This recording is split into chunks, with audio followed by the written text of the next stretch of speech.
സ്നേഹവീടുകൾക്ക് വർണ്ണചാരുത പകരാൻ എത്തിക്കഴിഞ്ഞു AR traders. Paint and ഹാർഡ്വെയർസിന്റെ വർണ്ണ വിസ്മയ ലോകം.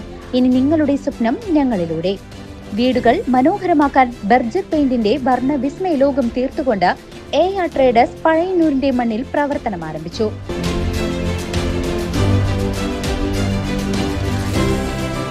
AR traders paint and hardware, Pazhayannur high school road, AR complex. ശസ്ത്രക്രിയയ്ക്കായി അനസ്തേഷ്യ നൽകിയതിനു പിന്നാലെ യുവാവ് മരണപ്പെട്ടു. പ്രതിഷേധവുമായി ബന്ധുക്കൾ രംഗത്ത്. ചാലക്കുടി താലൂക്ക് ആശുപത്രിയിൽ ശസ്ത്രക്രിയയ്ക്കായി അനസ്തേഷ്യ നൽകിയതിനു പിന്നാലെ ഹൃദയാഘാതം മൂലം യുവാവ് മരിച്ച സംഭവം. തൃശൂർ മെഡിക്കൽ കോളേജ് മോർച്ചറിക്ക് മുന്നിൽ ബന്ധുക്കളുടെ പ്രതിഷേധം. മാതാവ് ഷീല ഉൾപ്പെടെയുള്ള ബന്ധുക്കൾ അലമുറയിട്ട് കരഞ്ഞാണ് മോർച്ചറിക്ക് മുന്നിലെത്തിയത്. ചികിത്സാ പിഴവാണ് മരണകാരണമെന്ന് ആരോപിച്ചും വിഷയത്തിൽ ഉന്നതതല അന്വേഷണം നടത്തണമെന്നാവശ്യപ്പെട്ടുമാണ് ബന്ധുക്കളും നാട്ടുകാരും കൂട്ടത്തോടെ എത്തിയത്.